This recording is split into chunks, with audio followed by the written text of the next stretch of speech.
¿A qué inviertes? ¿En qué inviertes? Yo, por ejemplo, ¿A qué le inviertes? Inmobiliario, tú sabes, eso me gusta. Y también la ganadería me encanta. Todo lo que tiene que ver con turismo también me gusta. Y nada, práctica. Y tú no te imaginas lo caro que están los muchachos ahora mismo. ¿Cómo me desestreso? Sí. La familia. Y durmiendo. La familia y durmiendo. Yo cada vez que termino un proyecto trato de traer a mi mamá o voy a Santiago a compartir con mi padre o me voy para el campo, que allá en el campo me desconecto, estoy en contacto con la naturaleza. Las películas de terror, por ejemplo, el 70% yo me atrevo a decir que depende de la música y esa musicalización que nosotros tuvimos la dicha de tener a Mario Savigny, que es un músico canadiense muy galardonado en el mundo entero. A yo y José Delio, el editor, le dimos una música de referencia de cómo queríamos que se sintieran estos momentos, ya cuando estuvo editada la película prácticamente. Y después ese tipo cogió esa referencia mía, la metió al zafacón, pero con una zapata parecida, pero con esteroides. Es impresionante la música de esta película porque acompaña cada momento sin anticipar lo que tú crees que va a pasar y hasta con la misma música te va engañando el proyecto. ¿Ustedes tienen algún conflicto, Fausto y tú? No, ese es un gran hermano, un gran amigo. Yo no tengo conflicto con nadie. Si alguien podrá tener un conflicto conmigo, que no creo, o si alguien lo tiene... Bueno, conocemos a uno que lo Sí, tiene. pero honestamente eso, lo que tú puedes controlar, tú lo controlas, lo que tú no puedes controlar, tú no controlas.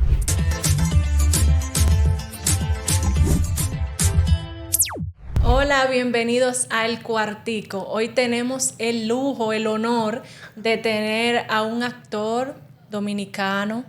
Lo vimos desde pequeñas, yo creo, las tres. Espero no ofenderlo con esto. No, para nada. Fran Peroso, bienvenido. Gracias. Un placer. Gracias por invitarme y por estar aquí. De verdad crecimos contigo, o sea, viéndote en Ciudad Nueva. Me encanta. Me encanta. ¿Qué piensas cuando te dicen eso? Es una bendición porque hay un... Vamos a decir... Es que empezaste muy joven. Hay un recorrido. Tú sabes, empecé a muy temprana edad. Yo empecé prácticamente desde los 17, 18 años ya a formar parte de trabajos profesionales que tenían que ver mucho con la actuación, con la televisión y eso. Y después Ciudad Nueva fue prácticamente como un antes y un después. Uno, a nivel de crecimiento profesional y a nivel personal. No me imaginaba que eso iba a tener esa calada o esa aceptación que hoy en día todavía la gente me para en la calle. Ven acá, ¿y por qué no hacen Ciudad Nueva otra vez? ¿Por qué no hacen esto? Ese prácticamente fue como mi inicio aquí en los medios en República Dominicana. ¿Esa fue realmente tu primera aparición en televisión? No.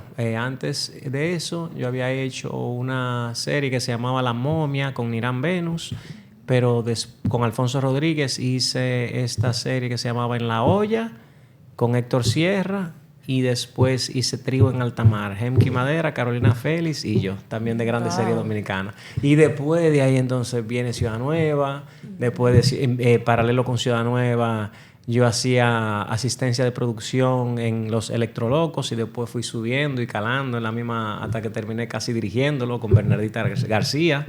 Ese proceso fue maravilloso en mi vida porque tuve la oportunidad de producir televisión a una temprana edad, de estar detrás y frente de cámara. Siempre me ha gustado estar frente a las cámaras. Pero después pasó el tiempo, los programas se cancelaron, entonces decidí irme a los Estados Unidos a ver o prepararme, vamos a decir, de una forma más profesional. No, porque al final de cuentas, irónicamente, la formación que me brindó Alfonso, que es mi mentor, Alfonso Rodríguez, fue prácticamente la misma formación prácticamente que yo recibí en Estados Unidos, a diferencia de que en Estados Unidos tuve la dicha de conocer más lo que era el teatro, que es la raíz de la actuación, y todos mis profesores me inicié, como quien dice, en el teatro, y ahí es donde de verdad empiezo a descubrir el valor del histrionismo actoral. Y ahí, a partir de ahí, ya el resto viene para acá y el resto ustedes lo conocen, el cine. ¿Y cómo fue emigrar a los Estados Unidos e introducirte a un nuevo mercado? Bueno, fue prácticamente hay un proceso en psicología que se llama el proceso de destierro, que regularmente dura el mismo tiempo en el cerebro que dura cuando tú te enamoras, que es prácticamente 6 meses. 6 meses. Entonces, ese proceso de destierro al principio, yo tenía mi familia, mis amigos, todo el mundo prácticamente aquí. Tenía una vida lindísima en ese proceso cuando tuve la dicha de hacer Ciudad Nueva. Y después de ahí, ese proceso de adaptación. Se dice destierro porque tú no te encuentras en ninguna de las dos tierras. Pero gracias a Dios tenía siempre a mi mejor amigo, compañero actor, Hemki Madera, de mi mano. Entre los dos nos convertimos en uno. Nunca caminé solo allá en Estados Unidos. Tenía grandes amigos dominicanos y también en las escuelas tuve la dicha de conocer muchos anglosajones y diferentes nacionalidades, que eso distingue mucho a Estados Unidos, esa transculturación. Y nada, y después me fui adaptando, después me mudé para Los Ángeles. Los Ángeles no me gustó mucho, después volví para atrás de nuevo a Nueva York. ¿Por qué no te gustó? El materialismo. Bueno, yo respeto mucho el materialismo de las personas y a quien le gusten ese tipo de cosas, bien para adelante, pero sentía que era como un Miami con esteroides. ¿Entiendes? Era muy... Sí. Mucho capitalismo también. Exacto, el capitalismo dominando siempre, lo cual no también. lo veo negativo, pero sentía algo un poquito más, necesitaba algo un poquito más cultural, como es la misma ciudad de Nueva York, que es casi la capital del teatro. Y entonces decidí volver otra vez a Nueva York, era más fácil el transporte y todo eso. Eres mucho también de raíces. O sea, donde tú sientes que tú no echas raíces, tú no te quedas. No, así es. Siempre tú has sido así. No siempre. La vida te va dando las herramientas para tú aprenderlo. Muchas veces tú te quedas y terminas cometiendo un error al quedarte, porque dice una frase que tú tienes que saber lo que tú quieres, pero tienes que saber más lo que no quieres. Y en el momento tú estás en cualquier lugar, vamos a decir, espacio en la tierra, relación interpersonal, con lo que sea. Si tú sientes que hay algo que te está restando, yo siempre he dicho que todas las relaciones es porque te suman algo. Y si esa persona o esa ciudad no te está sumando como tú lo entiendes, entonces si te quedas mucho tiempo, te endurece o te maltrata prácticamente. Y si tú sales a tiempo, es muy saludable.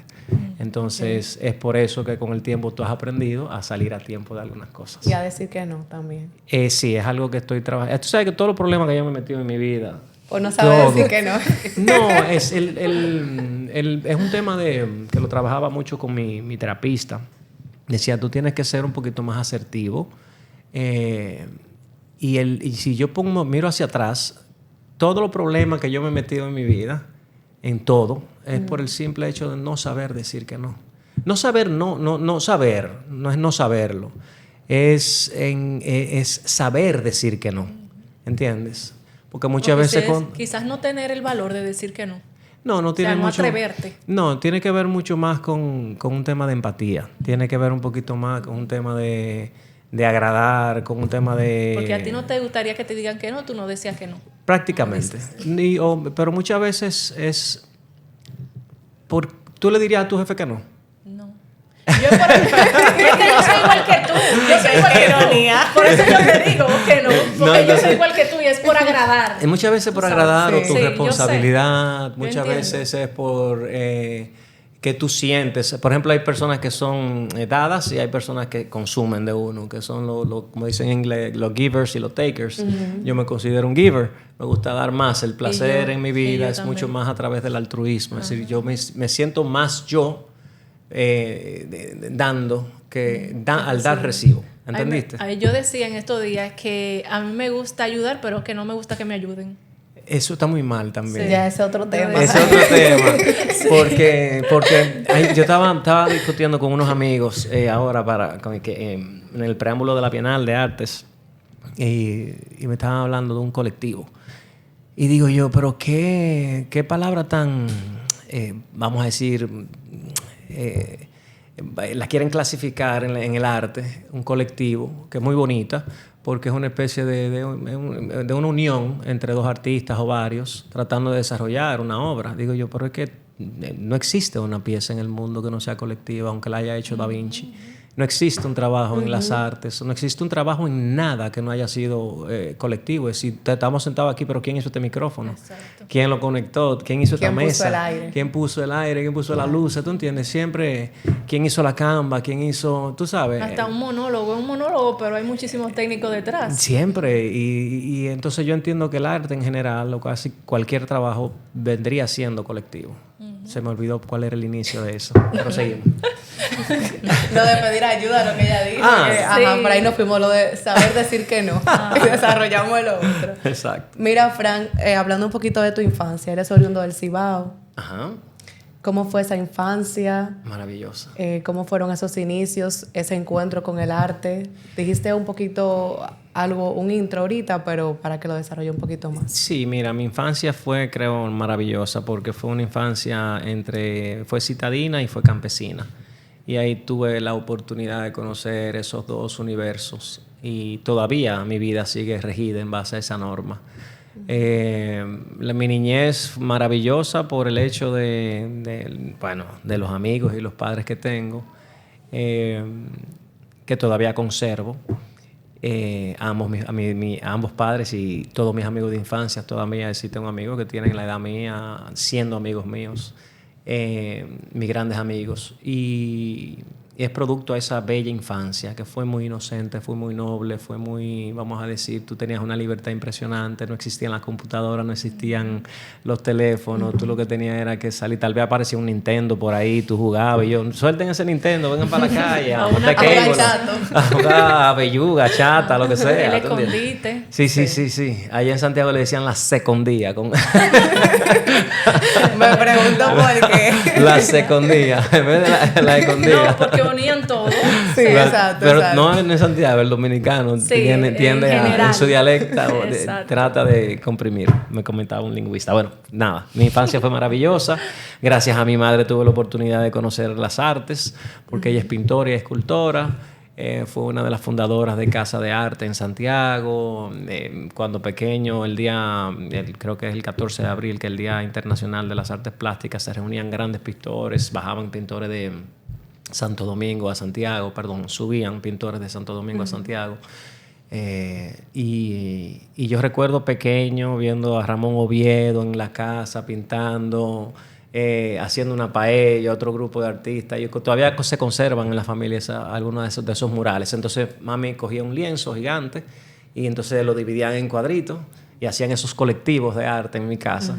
Y yo me quedaba viendo a todos esos tipos manejando la pintura, poniendo música, mami haciendo escultura, hacía vitrales, lámparas, una locura. Ella se ponía una novela con una percha y te terminaba haciendo una escultura para un portalibros con una percha de esa de alambre y un alicate viendo una novela. Es decir, una mujer muy artesana.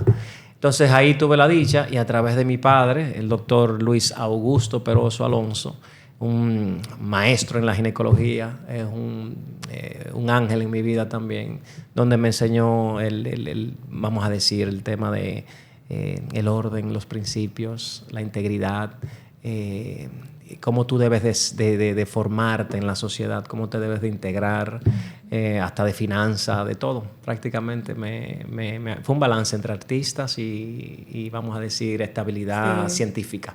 Esa parte lógica, analítica. Exacto, Entonces, ¿se puede decir que tú naciste artista o te hiciste? Yo creo que... yo creo mucho en hacerse. Tú te puedes formar en algo que te apasiona. Y creo que fue mi caso, porque no hay un antecedente,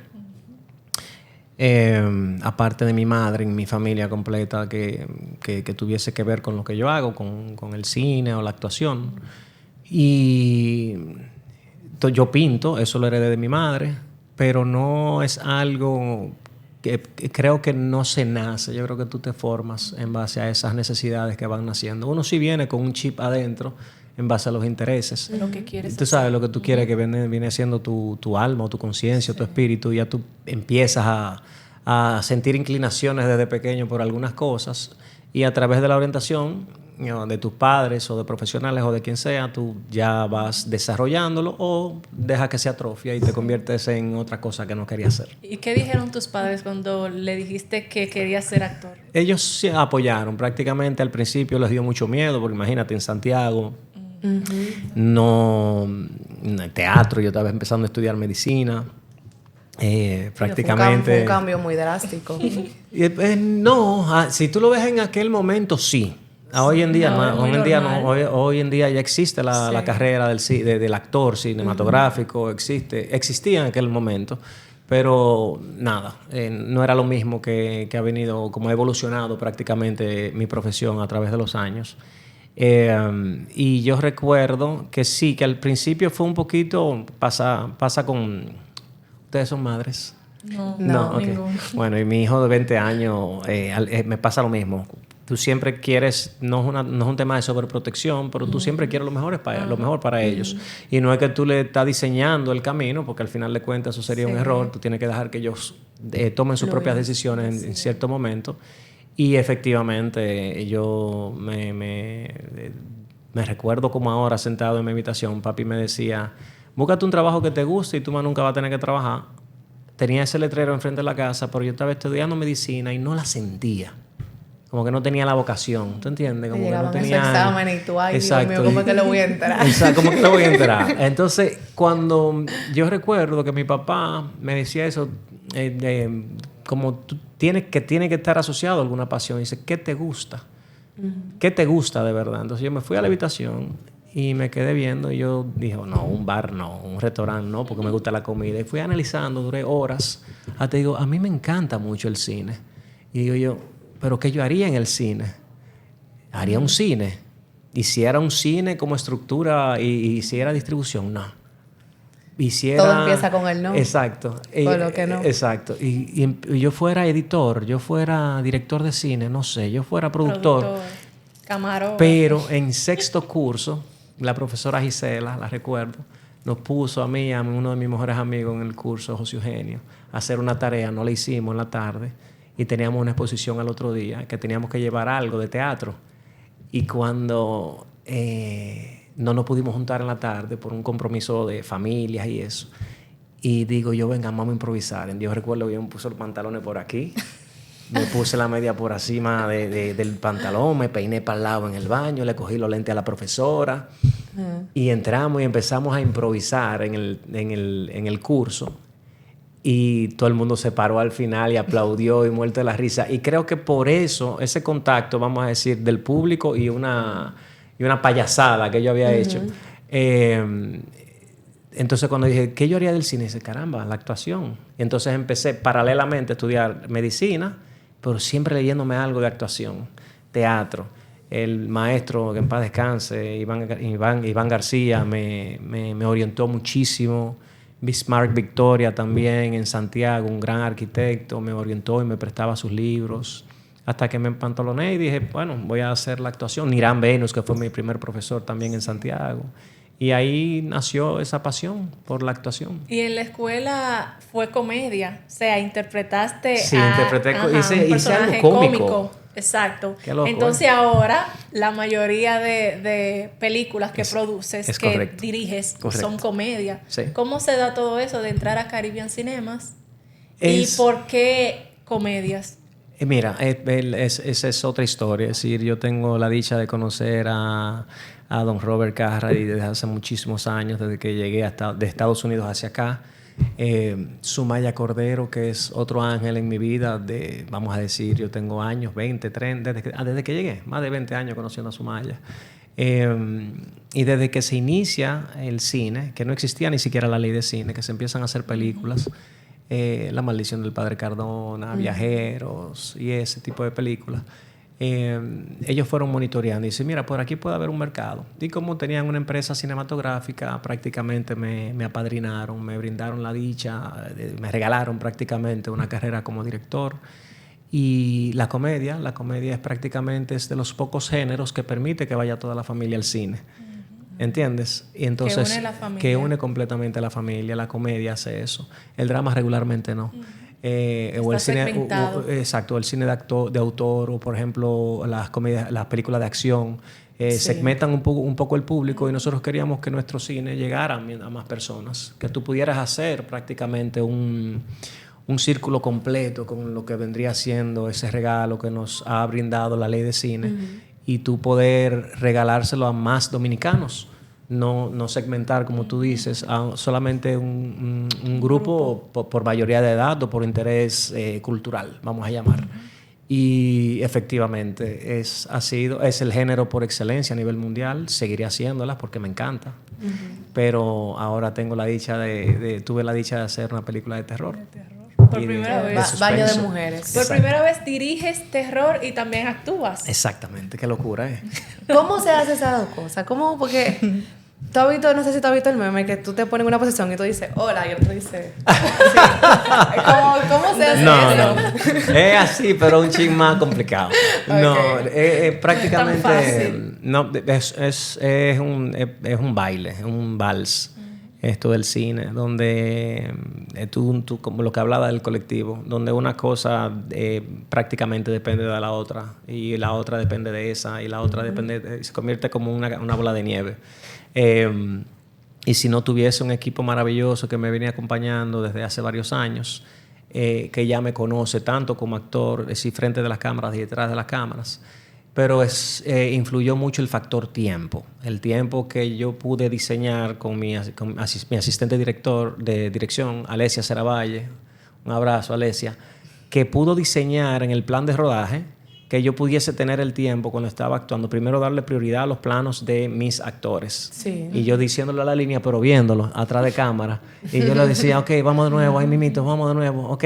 Después me ponían la cámara a mí, y yo tiraba 2 o 3, ayúdame, que yo me servía para ensayar. Ay, Dios. Me servía para ensayar cuando yo estaba Nutrirte haciendo, mientras estaba haciendo los planos de ellos, prioridad a mis actores, y después cuando me ponían la cámara, ya yo estaba ensayado, hacíamos pocas tomas, entonces se diseñó el tiempo para yo poder ir al monitor, darle para atrás, verificar que las escenas estuviesen bien, primero de mis actores y después las mías, pero también tenía Kendi Anoret, que era la productora general, que tiene una impresionante cabeza. Es una persona que desde los tiempos de Ciudad Nueva trabajábamos juntos, que fue la guionista de esta película, Baño de Mujeres, y también, aparte de guionista, fue la productora general y también fue, me atrevo a decir, la codirectora de esta película, porque era la que me dirigía en cada una de las escenas en las cuales yo intervenía. Que no es que salgo mucho en la película, porque se diseñó estratégicamente así, para eso, pero un personaje muy interesante.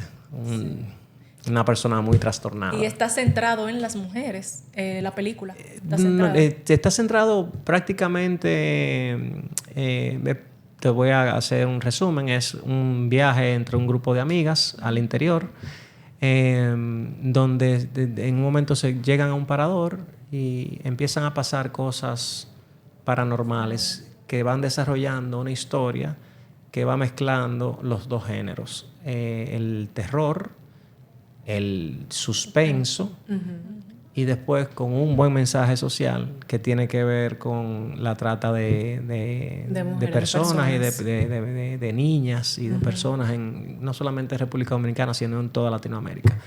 Entonces se logró tejer bien ese guión para que de una forma u otra tú tengas una película, aparte de ser entretenida, tú tienes prácticamente 2 géneros y un muy fuerte mensaje. ¿Y Por cómo surge esta propuesta? Ya que vienes de actuar y producir películas de comedia. Entonces, ¿cómo haces el cambio? Entonces, a una película de terror y que ya entonces está segmentada en un solo público. Mira, hay algo interesante en todo eso y se han hecho varios estudios de mercados, y es que el dominicano ama las comedias, ¿entiendes? Pero también nosotros entendíamos que necesitábamos hacer otro género por excelencia, que es el del terror. Yo no sabía eso hasta que empecé a hacer la película. Se hizo un estudio de mercado internacional y no sabía que las películas de terror vendrían siendo el segundo género por excelencia. Por encima de la acción. Por encima de la acción.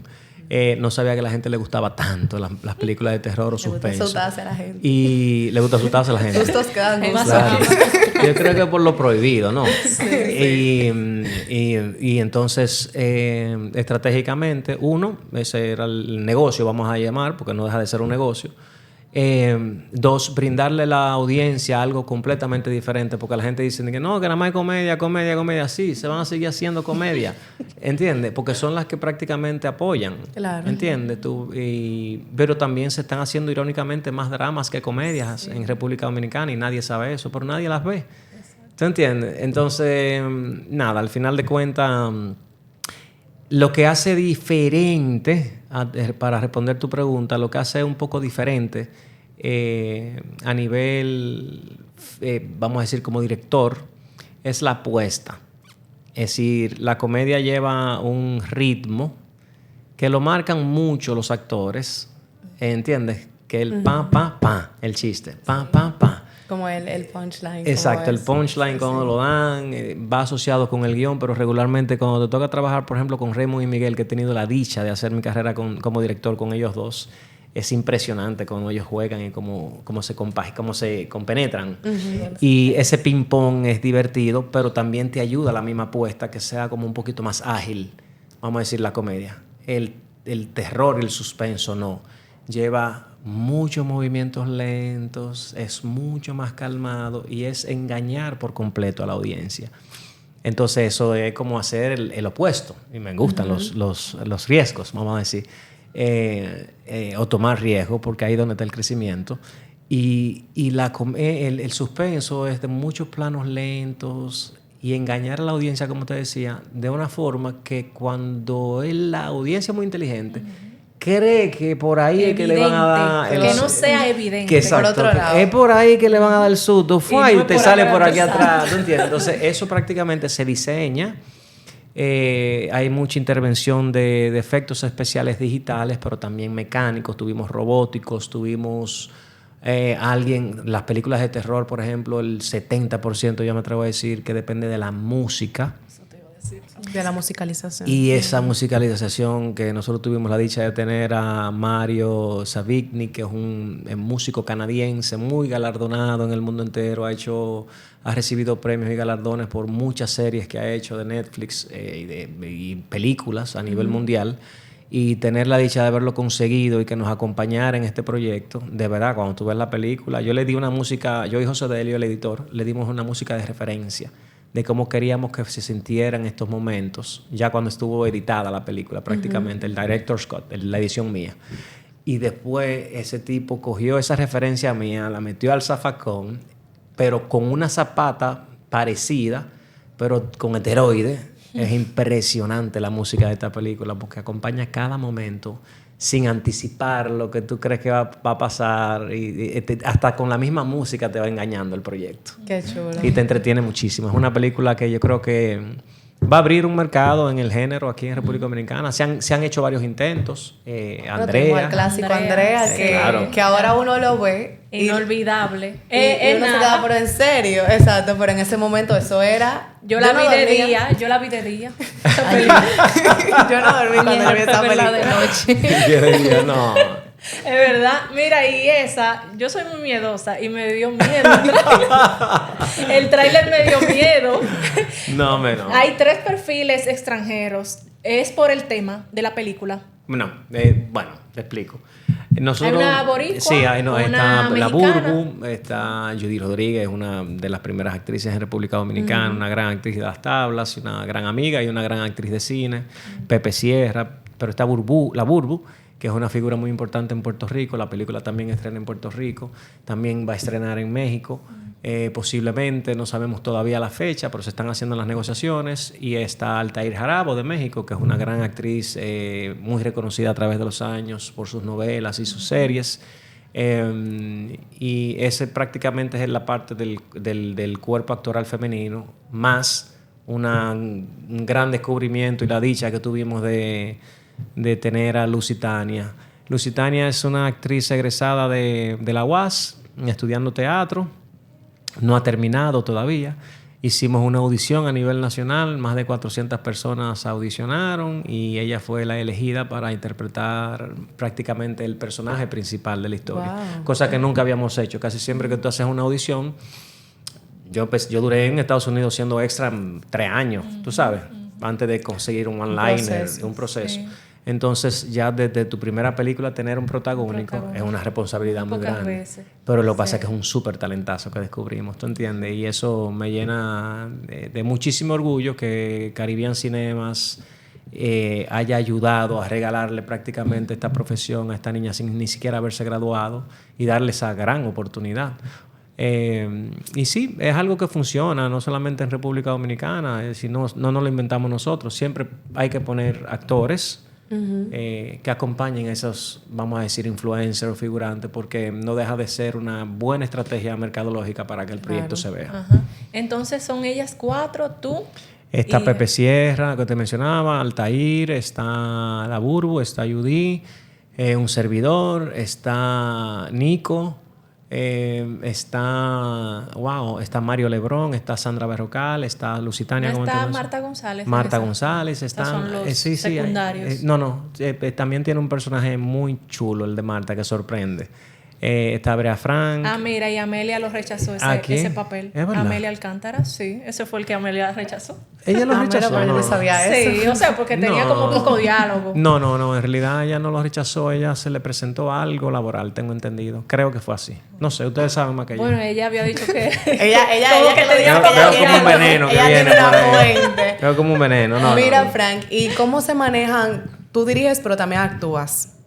Tú manejas muchos egos, me imagino, al momento de dirigir. En mis proyectos no, antes de no. No, Tú, honestamente tú no. eliges gente que tú sabes que no te va a dar problema al momento de tú dirigir lo que van a hacer. No, necesariamente no. Muchas veces cuando el actor lo ve, lo percibe, cuando tú tienes el deseo de hacer un proyecto, cuando tú lees un guión que te apasiona o que te gusta, tú te conviertes en un colaborador del mismo.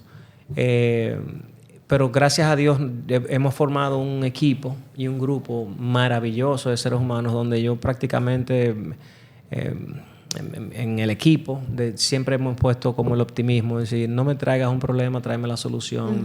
Tú sabes, es un ambiente de mucha colaboración. camaradería. Cuando el actor ve eso, prácticamente se le olvida que divo o diva. que divo o diva, se integra y dice, mira, pero este tipo está tratando el del alimento y bebida igual que a la productora, o cuando viene Don Robert y se sienta con nosotros en el set, Don Robert trata el de alimento y bebida de la misma forma.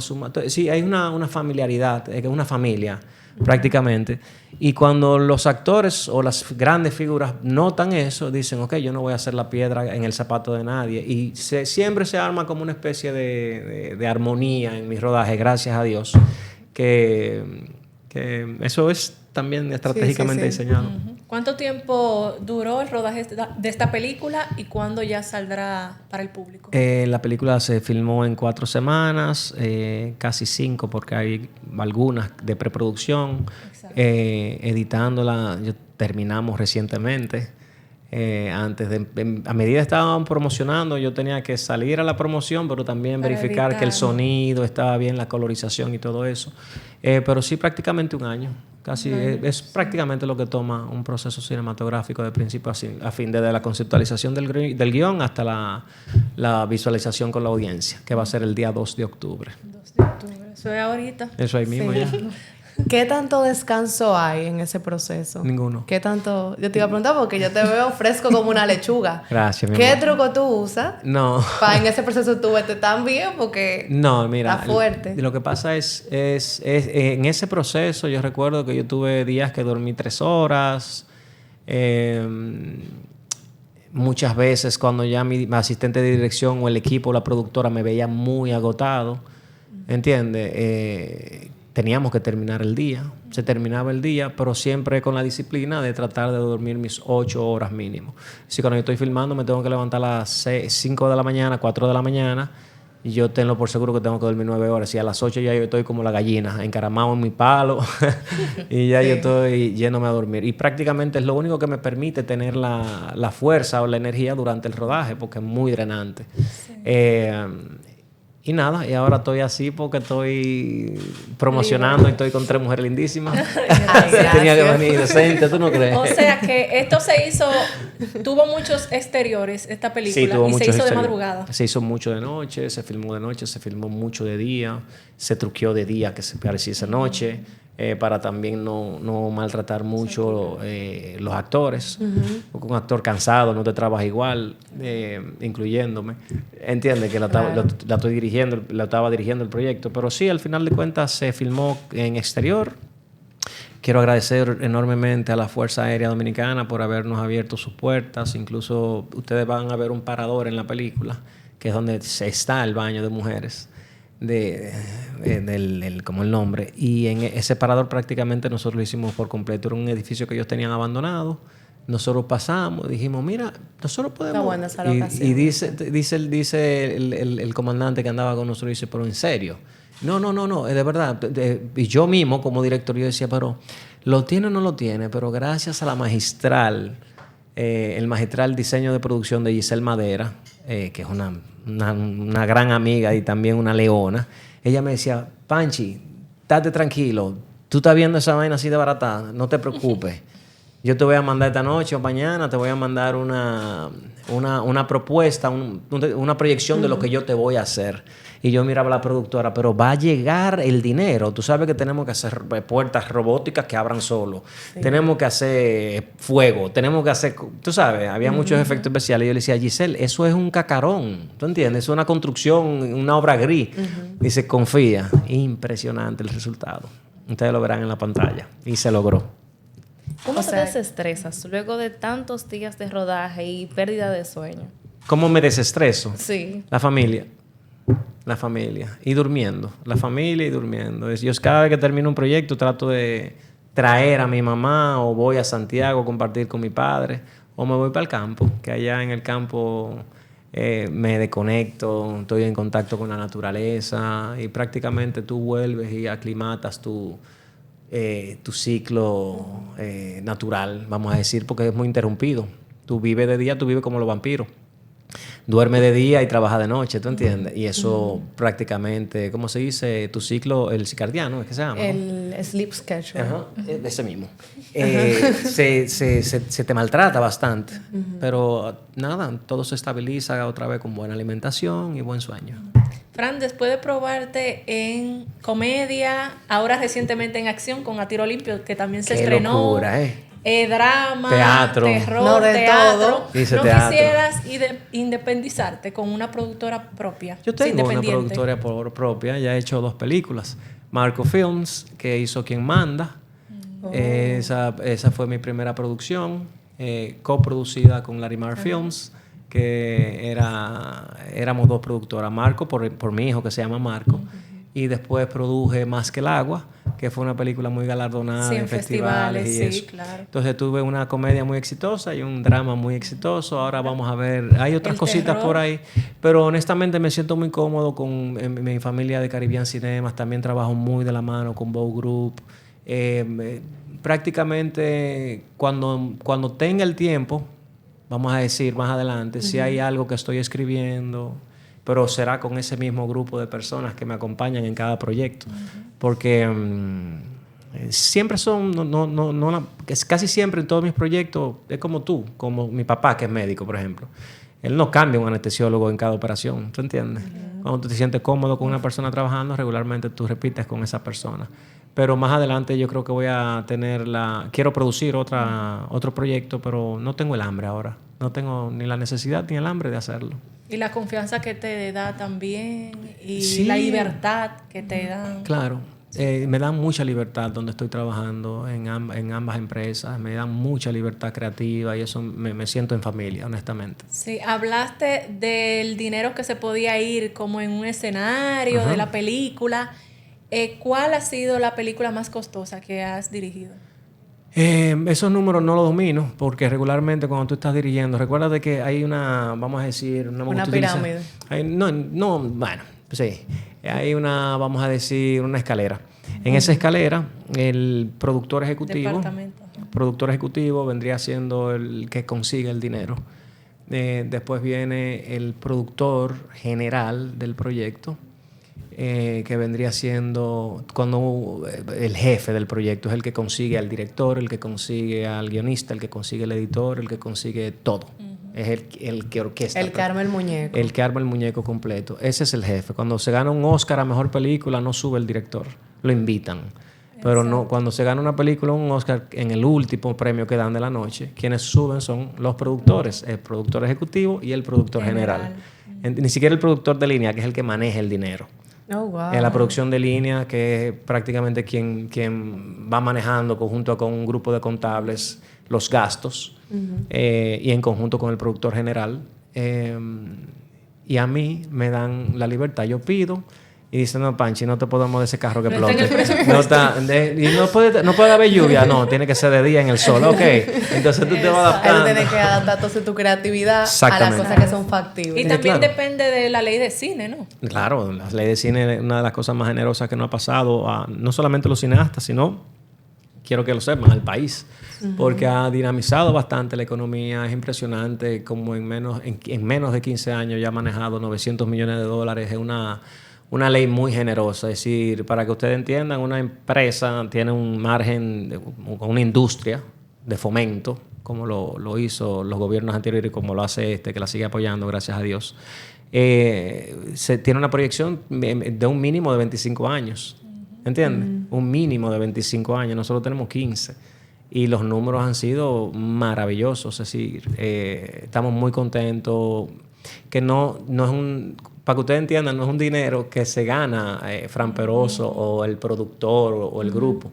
Es decir, para que tú entiendas... imagínate aquí en esta oficina, la gente no lo ve, pero hay como 300 gente, imagínate, 300 escritorios.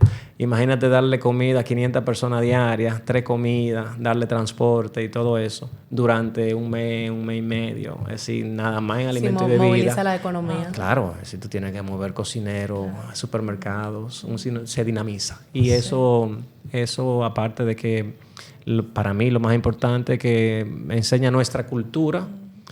No solamente en República Dominicana, sino en playas extranjeras y podemos dar a conocer quiénes somos. Antes no existía la República Dominicana en el mapa fílmico, ya existe. Sí, y que vengan actores también de fama mundial y cantantes, a invertir aquí. Y cantantes a filmar, porque hay un valor que no es tangible de la ley de cine también, que no se cuantifica, pero cuando viene Bad Bunny a grabar un video aquí es con cineastas dominicanos, cuando viene equipo técnico. Cuando viene una persona con influencia internacional que viene a filmar aquí es con técnicos dominicanos, es decir, lo que genera eso en el turismo, en la promoción de nosotros como país.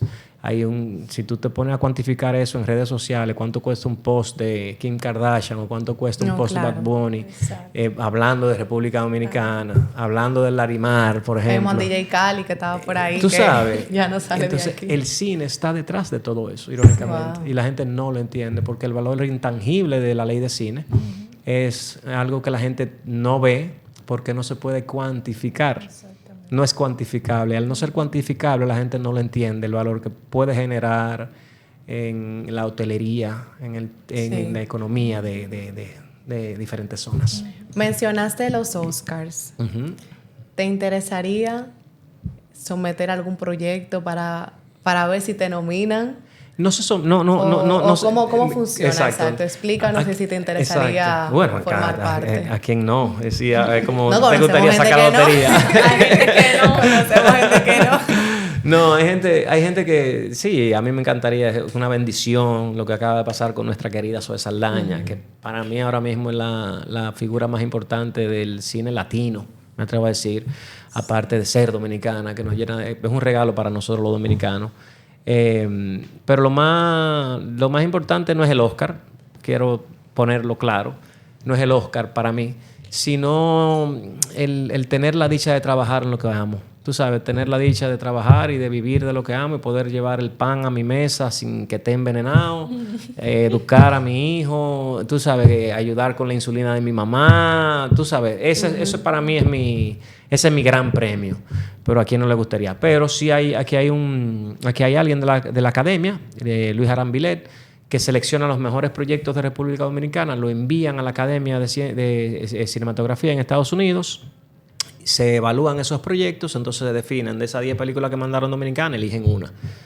¿Entiendes? Entonces esa película compite, la van viendo y sé que en un futuro no muy lejano existirá una película nominada dominicana porque hay muy buenos cineastas trabajando, hay mucha gente chula trabajando. Sí, como envían 10 de RD, envían 10 de otros países latinos. De Dinamarca, sí. de Colombia, de porque México. hay una categoría latina. Creo. Sí, no, cine internacional. Foreign films. Sí, ha ganado exacto la de Brasil. Exacto. Pero nominan muchísimas. O sea, sí, para nominan, Mira, lo que pasa es que muchas veces influye el mercado, que eso era algo que decía un compañero cineasta. Una de las razones por las cuales, por ejemplo, plataformas no se han metido de lleno en la República Dominicana es per cápita.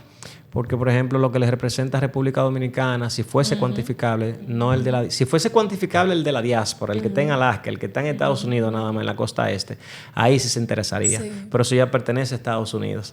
Pero los dominicanos, prácticamente es una isla que lo que les representa es la misma cantidad que tiene Brooklyn. Que ni siquiera es un estado, sino es un borough de Nueva York. ¿Entiendes? Entonces influye mucho eso. Entonces siempre hay mercados líderes que son México, Argentina, España, de habla hispana. Pero Brasil, tú sabes, que eso es otro continente, es un continente sí, aparte. como Eso quien no- dice. como quien dice. Y nada, y nosotros somos una isla chiquita pero con un corazón grande y que yo sé que pronto nuestro cine, ahora mismo el dominicano está de moda en el mundo entero, tanto en la música como... Antes yo viviendo en Estados Unidos tú no podías hablar otro acento que no se pareciese al mexicano como actor. Ahora mismo el acento dominicano, no habla, ¿cómo que dicen los dominicanos? ¿Qué es lo que? Guau, guau, guau, bla, bla. Tú sabes, Sí, sí. ya está en NBC, te lo piden, en CBS. Yo ahora estaba promocionando una película en Nueva York y me decían como, háblame como dominicano, ¿tú entiendes? Y tú, pero ¿cómo? Pero Porque ya así lo es que yo hablo como No, y dominicano. con el premio de SOE también le da esa apertura. Sí, No, sí. sí, definitivamente. La música ha ayudado mucho también a eso. Pero sí, a nivel cultural estamos Sí. muy de moda los dominicanos, gracias a Dios. Fran, tú fuiste muy humilde, de que para poner el pan que no se ha envenenado en mi mesa, para comprarle los medicamentos a mi madre, pero... ¿Qué es el pan envenenado? No. No, Yo tengo un esa dinero pregunta. mal habido, un dinero... Exacto, que como él tú- se lo gana dignamente, Claro. que es un Ya. privilegio ganárselo dignamente y comprar y lograr todo lo que te propones. Sí, Exacto. es pero... un principio maravilloso que me enseñó mi familia de no robar, de integridad. Tengo un hijo, tengo un padre que lo vi haciendo, esforzándose enormemente por hacer y proveer en su casa. ¿Cómo no hacerlo con mi familia? ¿Tú entiendes? Como tú lo haces con tu familia cuando tengan sus hijos, se van a dar cuenta de cómo ustedes ya van a tener que jugar ese rol, porque ahora mismo todo ya tenemos esa apertura o esa libertad, vamos a decir, que antes casi no existía, pero siempre se nos ha inculcado como proveedores a los hombres, tú sabes, y es un rol muy importante y me gusta jugarlo. Entonces yo no pudiese dormir si tuviese un trabajo en el cual yo llevo el pan a mi mesa, la comida a mi mesa, envenenada. ¿Tú entiendes? Dañada por droga o por narcotráfico o por algo, tú sabes que no Que no es ético. que no es ético, ¿tú entiendes? Entonces mi moral no me lo permitiría, no me lo permitiría. Pero fuiste muy humilde porque Fausto dijo en un programa de radio, bueno, en La Fórmula, de que tienes que ser el actor más rico de República No. Dominicana. Sí, ¿Por no, cuánto no. está tu patrimonio? No, yo no mido eso porque al final de cuentas no es cierto. No es cierto, porque hay actores que trabajan más que yo en República Dominicana. Él es uno. Pero no es más rico. No, es que la riqueza yo no la mido a través de lo económico. Tú mides la eso. riqueza en otros sentidos. Exactamente, completamente. A través de tu tranquilidad, de tu paz, de tu capacidad cultural, de leerte un buen libro, de estar tranquilo en la playa. Ay, sí, eso cuesta dinero hacerlo. Entonces sí, pero prefiero tener menos para tenerme más, como decía Facundo. Mientras menos, tener menos para tenerme más. No soy muy ambicioso económicamente, vamos a decir. Sé vivir con poco. No me interesa. No es tanto el dinero lo importante, ¿entiendes? En mi vida. No lo es. Pero de eso poco, ¿a qué inviertes? ¿En qué inviertes? Yo, por ejemplo, ¿A qué le inviertes tu inmobiliario, tú sabes, eso me gusta. Y también la ganadería me encanta. Todo lo que tiene que ver con turismo también me gusta. Y nada, práctica. Y tú no te imaginas lo caro que están los muchachos ahora mismo. Tú no te imaginas cuando tú paras. Sí, cómo están los también. muchachos. No, yo sé, por eso. Y las universidades. Ahora Marco se va a estudiar afuera, Estados Unidos. Eso es un billete. Entonces, ¿entiendes? Claro. Hay que matarse a trabajar. Entonces, sí, yo trabajo mucho, pero es porque... Ojo, y no me quejo. Pero yo tengo prácticamente 15 años teniendo el mismo sueldo. Y en 15 años ustedes saben cómo han cambiado La las vida, monedas, claro. la inflación y todo eso. Pero yo tengo 15 años prácticamente ganando lo mismo. Ahora estoy ganando menos, irónicamente. Wow. Después de 15 años, en vez de que me subieran el sueldo, me Te lo lo bajaron. bajaron. Pero está bien porque estoy trabajando en lo que amo. Y como Pero, te ¿y digo, eso por qué? bueno, porque la ley de cine nosotros los mismos cineastas tuvimos que regularnos, autorregularnos. Ya no habíamos regulado. Incluso yo recuerdo que el sueldo de los actores se definió en mi casa hace 15 años atrás, cuando se estaba formando ADAC.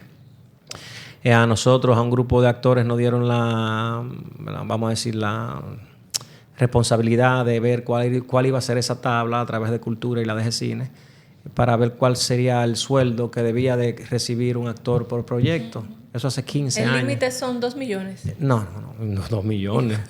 2 millones. ¿Cuánto? No, el límite es 1.500.000 pesos si tú eres el actor más top. el top, que es muy difícil que te lo paguen, porque después de eso tú tienes que pagar los impuestos. Tú nunca Exacto, recibes sí. esa cantidad. No. Entonces, por la misma Exactamente. regulación, que la ley de cine también ha venido a regular muchísimas personas, ¿tú entiendes? Si tú no puedes trabajar en cine si no estás regulado a través de la DGI. Y es algo muy positivo porque entiendo que es importante pagar impuestos, ¿tú entiendes? Es saludable para nosotros como nación.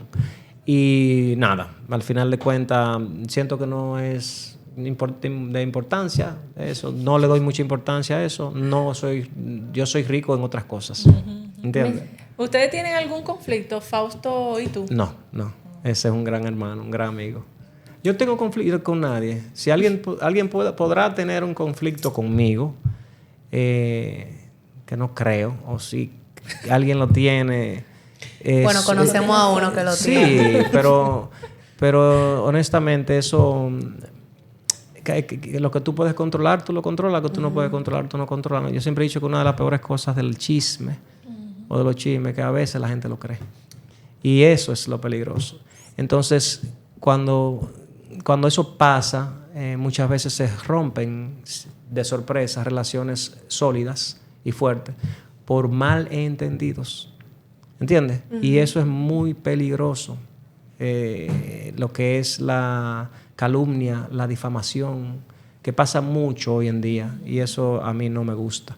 Creo que a ti tampoco te gustaría eso. No, a a nadie le gusta. Entonces, Claro. Garbage in, garbage out. Entra por un lado, sale por otro, pero yo no puedo tener problemas con una persona y mucho menos de este medio. No, ni la tendré. ¿Tú viste lo que dijo aquí Alfonso Rodríguez? No. No. Él dijo como que no, su amistad no se puede arreglar, volver a la amistad que ustedes tenían antes. Bueno, es una pena, pero al final de cuentas, como vuelvo y te digo, lo que yo pueda controlar, yo lo controlo. Lo que yo no pueda controlar es cómo él piense, que él sienta. ¿Tú sí estás dispuesto a Esa es mi vida. tener un trato Esa es mi con él? vida, ese es mi papá actoral, ¿tú entiendes? Piensa, ¿cómo te cabe en la cabeza que yo voy a tener una célula en mi cuerpo para hacerle daño a una persona que me ha hecho tanto bien a través de los años? No es lógico. No sería humano de mi parte, ¿entiendes? Entonces, hay una mala información en el proceso. Hay una muy mala información en ese proceso. Duele porque es alguien que tú amas y a su familia, pero no es algo que yo tengo el control. Él podrá tener sus diferencias conmigo, tú podrás tener tus diferencias conmigo. Yo te las respeto. Tú quieres creerlo, yo no voy a discutir con él. ¿Tú entiendes? Yo jugaré siempre por mi paz.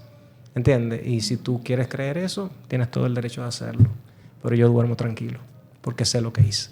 ¿Ha habido algún intento reciente de acercamiento? Hemos hecho películas juntos. Yo no sé lo que la gente habla, man. No, pero fue. Después de ese Él proceso. dijo todo lo contrario. Bueno, ya. Yo quisiera hablar de otra cosa. Sí. Sería Fran, más saludable. Yo sé que vamos ustedes a me hablar traen para de acá. algo chulo. Vamos a hablar de la Dale. película. En una entrevista mencionaste. Perdón, que- antes de... Es de muy mal gusto, y quiero decirlo aquí, perdón, el tener que venir a hablar de esto, porque te estoy hablando de familia, Claro. ¿entiendes? Es mi intimidad, ¿entiendes? Y perdóname, pero fue un poquito de mal gusto la pregunta, porque tú no te sentirías bien si yo te preguntara en el aire frente a las cámaras claro. de un problema que tú tienes con tu papá Sí. o con tu madre, ¿entiendes? sí. Entonces ahí ustedes como periodistas de uno de los periódicos más prestigiosos de República Dominicana, ojalá no lo editen. Tengan mucho cuidado con la calumnia, tengan mucho cuidado con la difamación, tengan mucho cuidado con querer formar parte del chisme, principalmente en la farándula. Que háganlo, ¿tú entiendes? Y uno está blindado ya por eso, ¿tú entiendes? Son muchos, 25, 30 años en esto. Pero yo también tengo un hijo. Sí. Tú sabes, no me gusta que mi hijo perciba algo así de mí o de su padre. Tú sabes. Entonces es muy delicado. Y les exhorto a no solamente ustedes que han sido muy amables conmigo, pero sino a todo el mundo que trabaja en este medio, que sean un poquito más, más empáticos. No, y por eso te pregunto, porque obviamente yo me siento incómoda, pero tengo que preguntarte porque aquí se generó esa información y para aclararlo, por si querías aclararlo, por eso te pregunté, ¿tú sabes? No, lo que él diga es, Bueno. y lo que yo diga es. Exacto. ¿Entiendes? Pero es un tema ya de... Claro, porque ambos son la fuente. O sea, lo que él diga ya él esa tiene es su versión, su yo verdad, tengo... exactamente. exacto, yo tengo mi verdad. Pero mi trabajo es preguntar. Y yo responder... Claro, claro. Lo que tú entiendes. Exacto. entiendo. Porque de verdad, o sea, me siento incómodo preguntándote No, eso. no, pero porque tranquila. obviamente a mí tampoco me gustaría. Pero es mi parte, trabajo, es sí, parte es de tu trabajo, es parte de tu Exactamente. trabajo y lo entiendo, tú sabes, no hay problema con Porque eso. obviamente la audiencia puede decir, mira, se fue y no le preguntó tal Yo no tema. creo que la audiencia quiera saber eso. ¿O sí? Hay Hay de Yo todo. creo que Hay de todo. Es que yo vivo muy ajeno. Yo vivo muy ajeno. Hay de todo. Sí, sí. Lo mejor que tú puedes hacer a veces es eso, vivir Claro. ajeno a ese tipo de cosas y de Es conectarte. mucho más tranquilo. Me da mucho más tranquilidad. En una entrevista mencionaste que A Tiro Limpio duró 14 años para producirse, algo así. ¿Eso se debe a la ley de cine? No. Eso se debe a un maravilloso trabajo que quiere hacer Jean Gabriel respetando a su público. También la pandemia paralizó el proyecto un tiempo y también fue la recaudación de fondos para ese proyecto. El género de la acción es un género mucho más costoso. Pero Jean Gabriel sí se preocupó por proteger mucho la audiencia, por cuidar mucho lo que iba a dar. Y él, igual que su padre, es un poco perfeccionista en lo que hace. Y eso lo hace a él, me atrevo a decir, un muy buen cineasta. No fueron 14, fueron desde el cortometraje, fueron prácticamente 7 años que él tardó haciéndose la película, más o menos. Después que se pudieron conseguir los fondos, no todos, pero la logramos hacer con lo que teníamos y es un proyecto que me llena de muchísimo orgullo. Frank, yendo un poquito a lo personal, pero para bien, porque te gusta hablar de esos temas. A Tu corazón. mí no me gusta hablar de las ¿No te cosas gusta personales. hablar de cosas personales? Absolutamente nada. A mí me gusta hablar de mi trabajo, Ok. tal vez de mi familia. Podemos hablar de filosofía, podemos hablar de historia. De podemos hablar familia, pero positivamente. Sí, Exacto. exacto, pero no ni siquiera mente, o sea, ni siquiera, porque por ejemplo, me considero una persona muy privada, muy discreta. Tuve mis redes, trato de no. De no postear muchas cosas que ni sean siquiera, vinculantes. casi todo lo que tiene que ver con trabajo. Yo puse una foto de mi hijo recientemente para ni siquiera exponerlo a él hace años, cuando yo tenía un poquito más de reconocimiento actoral. Y siempre me considero una persona porque creo mucho en la intimidad y en el respeto que se le debe tener a las personas en su intimidad. Por eso se llama, es algo íntimo. Y nada, ¿qué tú quieres saber de mi vida personal? Y déjame ver qué te puedo responder. ¿Qué valor tú le das a la intimidad? ¿Tú consideras que no puede haber paz en una persona si no guarda esa intimidad? No, yo creo que la única forma de que una relación tenga paz es si esa persona que está dentro de la relación tiene paz. La paz empieza por uno y después pasa a la relación, me atrevo a decir. Pero no... la intimidad influye. Los trapitos sucios se lavan en su casa. Ustedes oyen esa expresión. Sí, Cuando sí. tú tienes que... Si no, en pleito de marido y mujer no se metan. En pleito de familia no se metan. Tú sabes, dejen esa gente que se arregle. Tú sabes, eso yo siempre lo he visto. Y trato de manejarme incluso de esa forma. Yo he tenido relaciones de 5 o 6 años y nadie se ha enterado. ¿Tú Nadie lo ha entiendes? sabido. Pero nadie lo ha sabido, es por eso mismo, tratando de proteger esa intimidad que para mí es muy valiosa. Quizá porque ninguno de los dos protagonistas sale a ventilarlo También. públicamente. Sí. Tú estás hablando de mi expareja, me imagino. No, o sea, de lo que se ha conocido en Sí. términos generales. Sí, por ejemplo, yo he tenido parejas que han querido hacerlo y hay cosas que tú no puedes evitar porque también es una figura pública, tú sabes, una persona del medio. Pero no, hay, como te digo, hay cosas que tú puedes controlar y te da tranquilidad. Lo que tú no puedes controlar, ya, que ruede. ¿Tú entiendes? Que fluya. Pero sí, puede influenciar muchísimo Claro. los medios en la salud emocional de una relación. En reiteradas ocasiones has mencionado que te gusta separar tu vida personal de lo profesional. Casi imposible, pero intento. Entonces, ¿cómo te haces para que la gente no se centre en la vida de Frank y vea a Frank el profesional? Y tus relaciones han sido unas cuantas un poco mediáticas, no tú, sino porque el Sí. público lo ha hecho así. Entonces, ¿cómo tú has manejado todo eso? Yo digo que siendo yo, tú sabes, no soy una persona que sale mucho. Soy una persona muy solitaria. Me gusta estar mucho tiempo conmigo, con mi familia, tú sabes. Trato de estar en lugares no muy, ¿cómo se llama? Concurridos. Los famosos clavitos. Y trato de... Los clavitos. Exacto, tengo mi clavito. Y me encuevo prácticamente. Y así he logrado, de una forma u otra, como mantener un poquito de paz y tranquilidad dentro de en mis relaciones o en mi profesión. Hay veces que yo quiero ir a una playa y no puedo estar tranquilo. Antes, tú sabes. Y porque hay mucha gente. Y yo loco por comerme el pecadito que venden ahí, que la doña hace ese pecadito buenísimo, pero no puedo ir porque es domingo, tengo que ir un lunes, que no hay gente, tú sabes. Y pues tú haces un balance entre eso, tú sabes. Tampoco es que tú eres Bad Bunny. Una cosa es tener, ¿tú entiendes? Ya llega un momento en el cual yo le doy banda a eso, como dicen. Y digo, yo no, déjame tripearme esto. Y irónicamente, hay veces que tú tienes, por ejemplo, un proceso emocional triste de cualquier cosa, y lo comentaba los otros días, y era que la gente, gracias a Dios, me quiere muchísimo. Y me quiere mucho la gente, gracias a Dios. Y yo lo único que hago es, cuando estoy triste, es salir a pie al colmado. Me siento, ven, dame una botella de agua. ¡Hey, Frank, qué es lo que! Entonces inmediatamente te suben el ánimo. Tú, querido, ¿cuándo viene la próxima película? La cosa. Entonces, el cariño del público es maravilloso. ¿Tú entiendes? La gente ha sido muy linda conmigo en todo, a través de los años. Y eso sería muy, caramba, malísimo de mi parte si yo no fuera agradecido. A eso. ¿Tú entiendes? No fuera agradecido con eso. Pero ya de ahí a metérseme en mi casa. ¿Tú entiendes? Sí, ya de ahí a mi cama. Ya de ahí, ¿cómo tú te bañas? No, eso no tiene sentido. No sé por qué ha generado a través de los años ese interés por las personas querer saber de mi vida personal. ¿Por qué? Yo le pregunto a ustedes, ¿por qué ustedes creen? Quizás te hace una pregunta. No, yo quisiera que ustedes... Vamos ahora, déjame preguntarle yo a ustedes. Mi respuesta va de la mano con una pregunta. Yo voy a responder quizás porque tuviste una relación con una persona muy mediática. Porque los actores en realidad no son de ese estilo.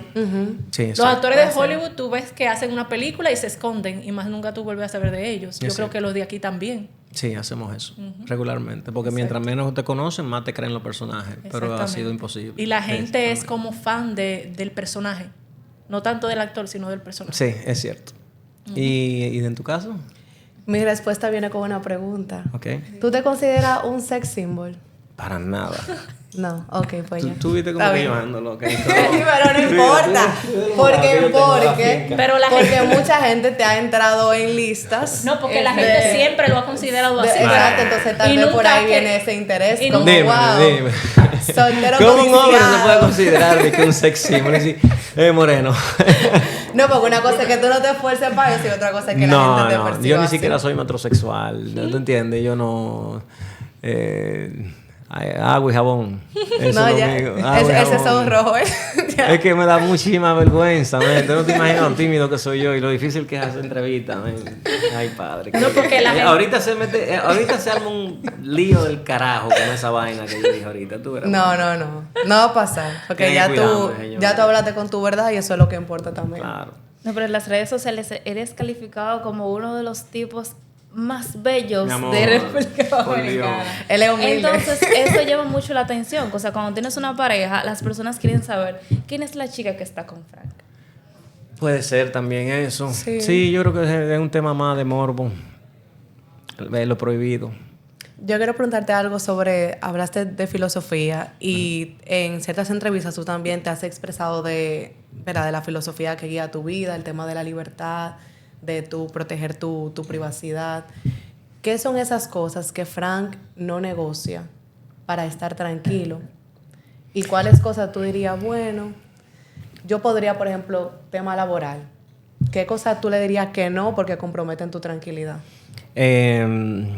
Muchas cosas. Y he dicho que no a muchas cosas porque, te digo, estoy aprendiendo a utilizar el no otra vez. Otra vez no, estoy empezando a aprender a decir que no. Que es lo que más me ha metido en problemas, vamos a decir. Pero no sé cómo responderte esa pregunta. Tú sabes, no sé cómo responderte esa pregunta. Lo que sí sé es que, por ejemplo, hay un filósofo, se llama Epicuro, que era contemporáneo de Epicteto, el padre del estoicismo. Yo fui muy estoico a través de los años, hasta que descubrí a Epicuro, que es prácticamente su filosofía de vida, o uno de sus grandes pensamientos era cómo tú tener placeres en la vida, pero medidos, y fomentar amistades, incluyendo la familia, saludables. Entonces él era el opuesto de, vamos a decir, de Epicteto, que era la adversidad, cómo tú puedes utilizar la adversidad, tú entiendes, de tu favor y no verla como un problema. Los dos tienen la razón. Si tú haces un balance entre esos dos filósofos, tú vas a encontrar esa estabilidad.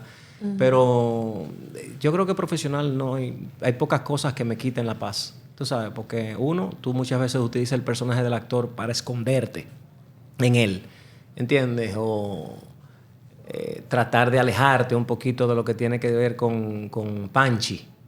¿Tú entiendes? O Fran Peroso, como le dicen ustedes.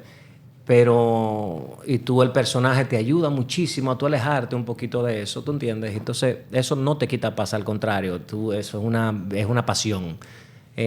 Todo lo que tenga que ver con mi trabajo, a mí me gusta. Yo amo lo que hago, es mi gran pasión. Pero ya de ahí bueno, ¿cómo te digo? En lo personal, ya hay no negociables de la exposición pública. Una relación amorosa, eso no me gusta. No te gusta. ¿Entiendes? No me gusta.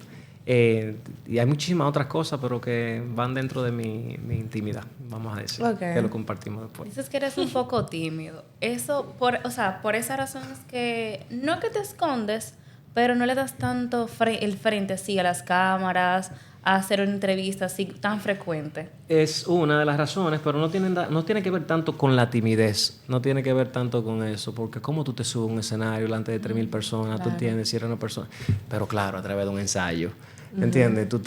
Que es lo que más me gusta de mi trabajo, que es el proceso creativo de desarrollar. Ya cuando tú te paras frente a un escenario, ya ahí es diferente, ahí cambia el juego, porque tú estás trabajando para el público y tú estás trabajando para entretenerlos a ellos a través de tus emociones. Pero irónicamente sí, hay mucho, pasa mucho en los casos. A medida que tú empiezas a experimentar el reconocimiento público, tú empiezas de una forma u otra a darte un poco hasta de miedo. Empiezas un poco, tú dices, oh, wow, espérate, ¿qué es esto? Bien acompañado. Porque antes, no sé, son 30 años de carrera, gracias a mi Dios. Pero antes yo siempre decía, los intereses no era el dinero que tú ibas a ganarte en esa profesión, sino qué te gustaba de esa profesión, que tú ibas a estudiar. Y la pasión era estudiarla, la pasión era entenderla. Tú te sentabas con tus libros y vivías tu profesión, ¿tú entiendes? Ahora mismo, no quieren estudiar, quieren los Jordan y quieren los Limblines y olvidar, ¿tú entiendes? No quieren volarse, algunos jóvenes, no todos, quieren volarse ese escalón con el tema del dinero fácil. Y es verdad que hay muchas plataformas ahora que te dan facilidades en el dinero, como TikTok y muchos los influencers. Hay serios problemas en la educación en Estados Unidos ahora mismo.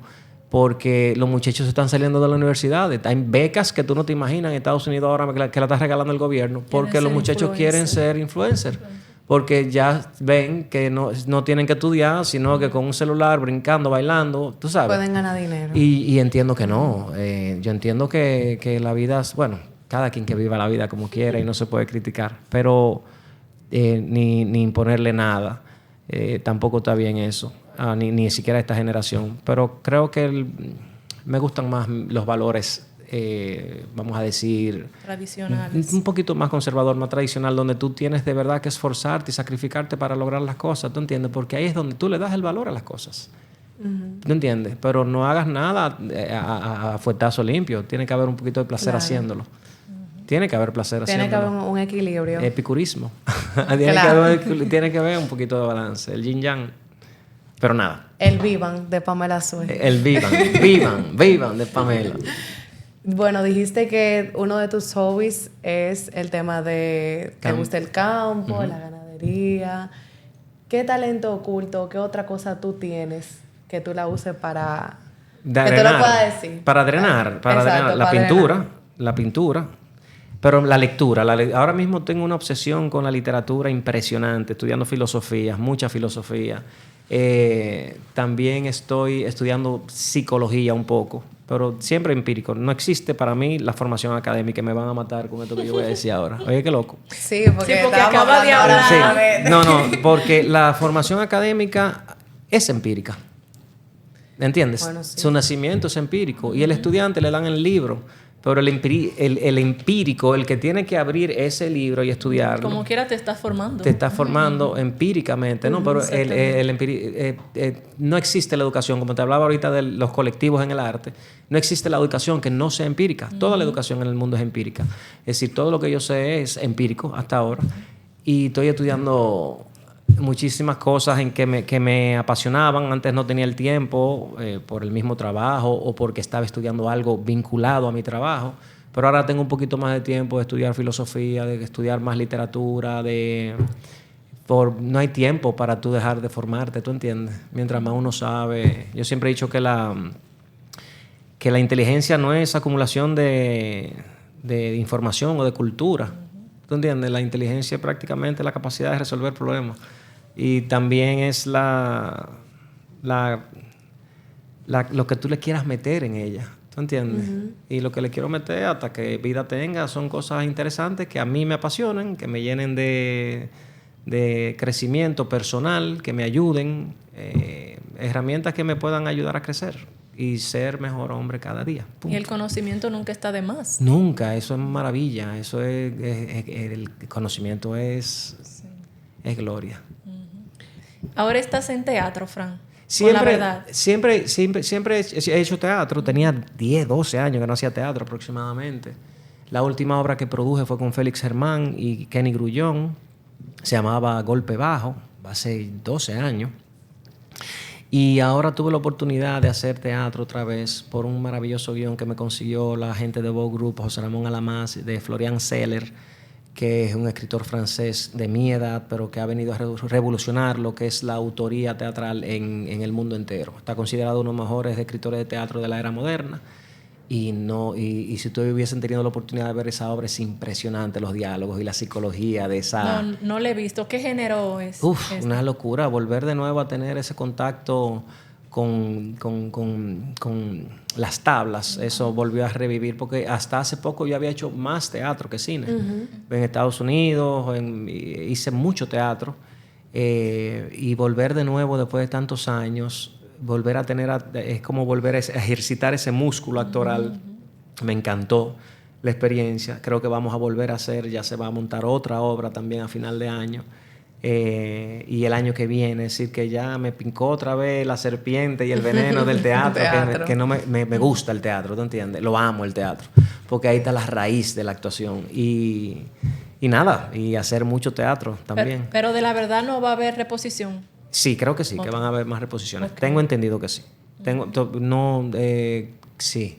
Vamos a decretarlo. Tiene que ir otra vez. Manifestar. Hay que decretarlo. Claro, decretar suena raro. Mira, Frank, hablando del teatro, hay personas que consideran que reta mucho a veces mucho más que tú actuar en cine. Sí, Porque frente a una audiencia, a un público en vivo. claro. ¿Qué partes de ti despierta el teatro y cómo te reta también, porque te has abierto en cuanto a tu salud mental? ¿Te reta también en cuanto a salud mental el teatro? Es como un ejercicio interesante para ti. Sí, claro, porque por ejemplo, no te reta, por lo que te decía, tú lo utilizas muchas veces como refugio, lo utilizas, tú entiendes, como ocupar la mente, ¿entiendes? Y te ayuda enormemente. Mientras más tú tienes la mente ocupada, más funcional se hace todo. Entonces, el teatro también es un refugio para mí, pero no por un tema de salud mental. Sí, hay veces que por excesos de estrés, de ensayos, falta de sueño. Hubo una función ahora en La Verdad que yo casi me desmayo a mitad de una escena, antes de que entrara Joni al escenario. Y yo estoy con David Mahler haciendo la escena y me estoy mareando y me estoy yendo y en medio de la función, delante del público, estoy así, y me agarro un sillón. Intento abrir una puerta para salirme y tú sabes, porque era que me iba a desmayar en medio del escenario. Te fuiste... Y después hice así, las personas pensaban que era parte de la actuación y era malo que yo me estaba poniendo en el escenario. Eso es lo divertido, que la gente no sabe la gente lo que no está sabía pasando. y se prestaba la escena para eso. Y efectivamente, después de ahí logré respirar, hiperventilé tanto porque tenía que estar... Cuando tú actúas, el cerebro no distingue si es actuación o no. Sí. Entonces esa escena era muy ansiosa. Joni lo explicó aquí. Era muy ansiosa. Yo tenía que experimentar mucha ansiedad. Y entonces empecé a hiperventilar. Pero tú le mandas esa señal a tu cerebro. Todo el mundo. Bueno, el cerebro te domina a ti. Pero los actores le mandan esa señal, o sea, realmente al cerebro. No hay una forma de explicarlo. De que sea falso. Exacto. Pero no, yo lo veo más como tú lo entrenas. Tú vas entrenando a través de... Bueno, nos metemos en ciencia. Hay una parte del cerebro que está entre el hemisferio izquierdo y el derecho, los dos hemisferios, que se llama el hipocampo, que es prácticamente donde se acumulan todas las memorias del cuerpo, de los recuerdos y todo eso. Regularmente los actores tienden a tenerlo un poquito más desarrollada por la capacidad de memorizar que tienen. Ese guión, por ejemplo, de La Verdad tenía 200 páginas y yo estoy en toda la página. El personaje durar hora y media con muchísimo texto, pero que es maravilloso. Pero tú haces, por ejemplo, La vida de sueño de Calderón de la Barca. Yo la hice en Nueva York en un parque al aire libre y eso eran 3 horas. Habla en Calderón de la Barca. Ay, mísero de mí, apurar cielos, pretendo ya que me tratáis así, pues qué delito cometí. Sí, por lo que te digo, claro, el cerebro. Claro. Entonces, en verso, un verso más complicado que el pentámetro, el iambic pentámetro de Shakespeare, por ejemplo, que son cada 9... Creo que cada 9 tú tienes una enunciación que tiene que subirla arriba. Es como un canto, como una rima, como un rap. Y tú también memorizarte ese tipo de cosas. El teatro clásico me ayuda muchísimo para eso. Pero el cerebro no distingue, es lo que te quería decir. No distingue entre qué es ansiedad. Si es verdad la ansiedad que tú te estás induciendo, porque tú tienes que sentir la emoción. Si tú no sientes esa emoción, la audiencia no la va a sentir. Entonces no la percibe. Entonces muchas veces tú terminas un poquito mareado al final y dices, ok, vámonos para el campo, déjame tirarme en la playa, déjame organizarme. ¿Me entiendes? Y bajar de esos niveles. Déjame dejar de pensar en lo que va a pasar mañana. Exactamente. En lo que puede pasar mañana. En lo que puede pasar. Que no, la actuación me ayuda muchísimo a eso. Porque la ansiedad es exceso de pensamiento futuro. Sí, porque en la actuación sí, pero cuando ya vas a descansar ya tienes que dejar lo que va Exacto, a pasar. ya tú lo dejas, suelta eso. Quitas el personaje. Quita el personaje. Casi siempre muchos de los actores amigos se rapan la cabeza o hacen algo. Cierran un ciclo. Cuando estás en medio de la grabación de una película o ensayando para una obra de teatro y estás pasando por alguna situación X o Y, ¿cómo te manejas? O sea, ¿qué tipo de ejercicio o actividad realizas para drenar toda esa situación y concentrarte en el proyecto? Pero, por ejemplo, ponme un ejemplo de una situación. No sé, un escándalo por por algo familiar. Ok. O la pérdida de un pariente. Sí, De un familiar. eso, hay cosas que tú no estás preparado. Sí. Hay cosas que prácticamente tú tienes que enfrentarlas, ¿tú entiendes? Y darle la cara a los problemas, correrle nunca. Pero sí entiendo que cosas que te ayudan a post eso, en un proceso de duelo o de, vamos a decir, un proceso de solución a un problema, algo familiar, una pérdida familiar, es el tiempo. El tiempo siempre es tu mejor compañero y es el que te va a guiar, te va a acompañar y tiene la capacidad de transformar casi todo en positivo. Y darle tiempo a la situación, que hay una frase muy linda y es que todo pasará. Todo pasará. Mire, y si tú tienes eso claro, ya tú vas a estar un chima Y tranquilo. hay un meme ahora por una canción cristiana de todo va a estar bien. Todo va a estar bien. Sí, todo va a estar bien. Exactamente. De que por más nublado que esté, bueno, eso lo dice Shakira, siempre sale el sol. Siempre sale el sol. Nunca va a haber algo como... Para la ansiedad eso también es muy... Sí. Ayuda mucho. Ayuda mucho. Para la ansiedad ayuda mucho. En mi caso, por ejemplo, yo que tengo un leve trastorno de ansiedad, me ayuda mucho, primero, mi doctora, la doctora Iches, que ha hecho un trabajo maravilloso conmigo. Ay, Iches, la amo. Pero también antes era el doctor José Acra, que estaba retirado, después Siliel. Yo he pasado por varios desde temprana edad. Pero la ansiedad prácticamente tiene que ver mucho con la respiración también. Cómo tú estás respirando, cómo tú estás pensando. Tener el control de esos pensamientos. Y la filosofía ayuda mucho. La filosofía ayuda mucho. Y tú vas teniendo con el tiempo las herramientas que tú vas a necesitar. Respuestas. Porque no son 5 años. Son 27 años. Entonces, yo no hubiese podido dirigir una película con ese trastorno, pero yo tengo más de 30 años con ese trastorno sin darme cuenta, ¿entiendes? Y hice una carrera, crié a mi hijo bellísimo, tú sabes, es un hombre muy funcional en la sociedad, está trabajando ya. Es decir, prácticamente tú tienes que buscar las herramientas que te hagan funcional en la sociedad, independientemente. Pero sí es serio, es un aplauso a ella con el maravilloso trabajo que está haciendo con la salud mental en República Dominicana, es una banderada de lo que está pasando. Porque es un caso muy serio lo que está pasando en República Dominicana. La gente no se imagina los números. Y yo siento que ya hay que enfrentarlo. Ojo, creo que este es el país que menos loco tiene. ¿Entiendes? Por el mismo dominicano. Sí, el dominicano por la es amor. del dominicano. Sí, exactamente. El dominicano tiene la capacidad de siempre encontrar una mano amiga. ¿Entiendes? Nosotros somos muy solidarios como nación. Tendemos siempre a, si tú ves una persona con un problema o con hambre, mira, aquí hay un plato de comida. Y es algo natural. Exacto, el extranjero que viene a visitar cree sorprende. como que es algo como que te porque le entrenaron están para pagando. eso. No. Exactamente, y lo estudiaron, pero No. es algo natural que es no algo sale. completamente natural, es algo que te ayuda enormemente porque tú encuentras un apoyo. Y muchas veces, por ejemplo, aquí yo no creo que hayan asesinos en serie, tal vez sí. En Estados Unidos hay millones. Sí. ¿Entiendes? Aquí, por ejemplo, yo no oigo casos tan dramáticos como lo oigo en España o en otros países, ¿tú entiendes? Entonces hay que darle gracias a Dios que nos regaló este paísito hermoso, ¿tú entiendes? Donde todavía tú tienes es un país muy seguro, ¿tú entiendes? Dentro de todo. Se dan sus casos de delincuencia, que no se sienta político este comentario, pero se está haciendo un trabajo, ¿tú entiendes? Se ha querido venir haciendo, se está haciendo un trabajo, creo, a mi percepción. O no sé si es que yo vivo muy escondido.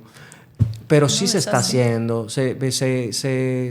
Estamos todos luchando por tener una nación un poquito más solidaria, más unida, más empática, más bondadosa, más generosa, que ya lo es. El dominicano por naturaleza es lo que te enseña.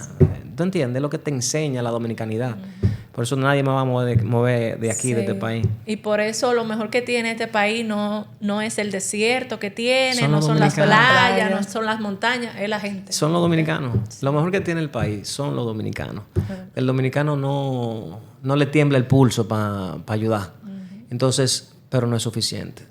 Una palabra de un amigo en salud mental no te va a resolver el problema. Claro que no. Entonces, muchas veces hay que ya quitar ese estigma de que cuando tú vas a un psicólogo, un psiquiatra, es porque tú eres loco o porque te van a dictar de una persona con problemas. No, todo el mundo tiene el mismo nivel de ansiedad que yo sufro. Todo el mundo tiene el mismo nivel de depresión que yo sufro, que es reactiva. Todo el mundo, hasta más. Es decir, yo tengo amigos que le han dado 12 ataques de pánico y nunca, por favor, ve a terapia. No, yo no tengo eso. Pero yo no puedo llevar a una gente a palo, ¿tú entiendes? No, tiene que haber un reconocimiento. Pero tú te das cuenta con gente a tu alrededor, tú dices, pero ese muchacho está teniendo un ataque de pánico. Esa persona tiene un trastorno de ansiedad grave. Esa persona no se puede montar en un avión, en esto, tú sabes. Y tú lo ves a diario y por el simple hecho de no querer enfrentar o por crianza, eso hay que cambiarlo ya. Y creo que el trabajo que está haciendo la doctora y un sinnúmero de dominicanos que tienen el poder para hacerlo, que tienen un micrófono, que se han empoderado con ese tema, siento que estamos dando un pasito un poquito más adelante. En Estados Unidos es algo muy normal. Sí, los psicólogos son millonarios allá, ¿tú entiendes? Los psiquiatras son multimillonarios. Aquí no. Aquí hay 75, yo creo que son. Oye, ese número, y 10 millones de dominicanos. Exacto. Es una cosa, o 200 creo que son. Astronómica esa Es horrible lo que está pasando aquí. E incluso es una carrera casi que ni se estudia. Sí. ¿Entiendes? En las universidades. Yo estoy estudiando el cerebro constantemente, que me encanta, esa es mi pasión, ese es el órgano por excelencia. Y cada vez que descubro algo del cerebro, digo, mira, ¿para qué funciona eso? ¡Wow! Es una cosa impresionante, ¿tú entiendes? Y nada, al final de cuentas, ojalá que el dominicano tenga la capacidad de ser un poquito más abierto con ese tema que lo necesita. Yo no quisiera despedir esta entrevista sin preguntarte, porque hace un ratito dijiste la frase de que todo pasa. Uh-huh. ¿Esa frase define tu vida o tienes alguna frase que es como tu mantra? No tengo una frase, no tengo un mantra. No lo tengo, honestamente. No, pero lo que surja, si te gustó y tú entiendes que va con tu vida, fluye. Pero crees en Dios. Yeah. Completamente. Bien. Esa es mi única razón, ese es mi norte. Dios. Ese es el que honestamente es... Gracias a mi abuela Lilia, que fue una mujer muy devota, tuve la oportunidad de conocer a Dios. Y honestamente es lo más grande que puede pasar en la vida de un ser humano. Y aparte de la salud mental, a mí me gustaría también que las personas buscaran un poquito más de él, porque no es nada malo Jordan y los blimbilines y la carrera de motor y yo estoy duro, tú estás duro, los celulares. Sí. No, tú entiendes. Yo creo que también debemos de una forma fidedigna encontrar un poquito más a Dios, porque sé que es el camino a la tranquilidad y la paz en cada una de nuestras vidas. Amén. Así es. Amén. Gracias, yo creo que ya se ha dicho todo aquí. Muchísimas gracias por aceptar la entrevista. Gracias, de verdad. Gracias. Y nada, ojalá que esto no traiga ningún tipo de diferencias. A mí no me gusta mucho hablar porque los cortes que hacen regularmente generan esas cositas, tú sabes, que pueden disgustar a otras personas que tú amas, ¿entiendes? Entonces, nada, lo digo por eso que hablamos. Y ojalá que sean un poquito más generosas y solidarias con este humilde actor. ¿Ok? Gracias. Y que vayan a ver Baño de Mujeres. Baño de Mujeres, una flor para ti. Gracias. Baño de Mujeres. Hicimos las pases ya. Después del noche era lo menos, ¿verdad? Mira, el 2 de octubre vayan a ver esta buena película, Baño de Mujeres, una película que hicimos con mucho amor para cada uno de los dominicanos. Disfrútensela. Una película que te va a poner en la fila del asiento, te va a poner en el borde, te va a asustar, es adrenalina pura, pero también con un muy bonito mensaje y muy bien actuada por un sinnúmero de actores maravillosos. 2 de octubre en toda la sala de cine, en Puerto Rico también, y creo que el 14 va a estar en Estados Unidos. Wow. Gracias. ¿Es una cita entonces? Claro. Para uno encontrarse ahí. Gracias, señor. Ay, gracias.